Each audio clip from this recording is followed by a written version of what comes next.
तीसरे टर्म की तूफानी तैयारियों के बीच प्रधानमंत्री मोदी ने सीएए का ऐसा दिव्यास्त्र उतार दिया कि विपक्ष को इसकी काट खोजना मुश्किल हो गया।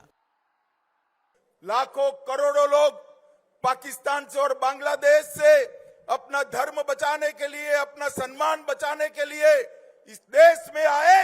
उनको नागरिकता नहीं मिलती थी, अपने ही देश में वो नागरिकता के बगैर अपमानित होते थे। सबसे ज्यादा घमासान दीदी के गढ़ बंगाल में मचा है, जहां सूबे की मुखिया ममता बनर्जी आर पार के मूड में है, क्योंकि 24 की तूफानी सरगर्मी के केंद्र में आ गया मतुआ संप्रदाय। सीएए की विसात 24 में मतुआ किसके साथ? अब समझिए आखिर कौन है मतुआ संप्रदाय के लोग जो सीएए लागू होने के बाद जश्न मना रहे हैं। सीएए की अधिसूचना बंगाल में मतुआ संप्रदाय के लोगों के लिए बड़ी सौगात बनकर आई है, क्योंकि राज्य में मतुआ संप्रदाय वो आबादी है जो बांग्लादेश से आए हिंदू शरणार्थियों का समूह है। न जाने कितने दशकों से मतुआ समाज नागरिकता के लिए संघर्ष कर रहा था।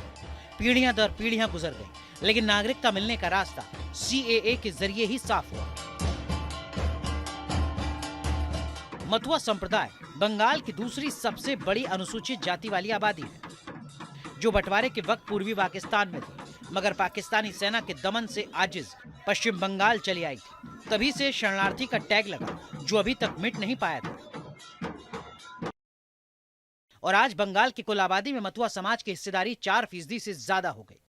मतुआ समुदाय का 70 विधानसभा सीटों पर खासा असर है। करीब 15 विधानसभा सीटों पर किंग मेकर की भूमिका निभाते हैं। 7 लोकसभा सीटों पर भी हार और जीत में मतुआ समाज का बड़ा रोल है। नदिया, नॉर्थ 24 परगना, साउथ 24 परगना में इनका दबदबा है। क्या हुआ, जो मतुआ लोग जो था वो जो सीए के लिए बीजेपी को समर्थन दिया था, उन्होंने एकदम रुष्ट हो गया था, क्योंकि सीए लागू नहीं हुआ। तो इस बार सीए लागू होने के बाद वो नॉर्थ 24 परगना में जो मतुआ वोट है और नदिया डिस्ट्रिक्ट में जो मतुआ वोट है और सारे पश्चिम बंगाल में थोड़ा थोड़ा पॉकेट में जो, ये पूरा बीजेपी को जाएगा। ये तो एक है फ़ायदा।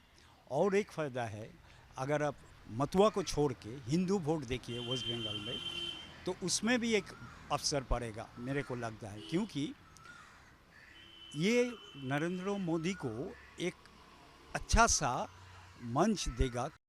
सामाजिक रूप से ही नहीं, सियासी रूप से भी मतुआ समुदाय का साथ किसी भी दल के लिए बूस्टर का काम करता रहा है। यही वजह है कि सीएए के नाम से ही ममता बिफर उठती है। मुख्यमंत्री ममता बनर्जी नागरिकता संशोधन कानून का जमकर विरोध कर रही हैं। आदौ एटा বৈধ কিনা আমার সন্দেহ আছে, কোনো ক্ল্যারিটি নেই, টোটাল ভাওতা।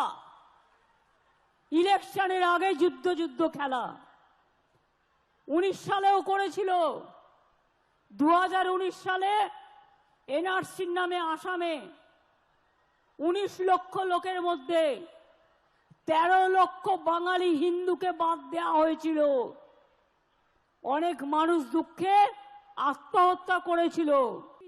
माँ माटी मानुष की राजनीति का दम भरने वाली ममता बनर्जी को मतुआ समाज का साथ मिलता रहा। तृणमूल कांग्रेस का कोर वोटर भी कहा जाने लगा, जिसे मोदी युग में बीजेपी ने अपने पाले में खींचने के लिए बड़ा काम किया।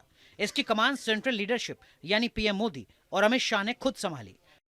2019 के लोकसभा चुनाव प्रचार के दौरान पीएम मोदी ने मतुआ समुदाय के 100 साल पुराने मठ बोरो मां बीणा पाणी देवी में पूजा अर्चना की थी और बंगाल में चुनाव अभियान का शंखनाद भी यहीं से किया था।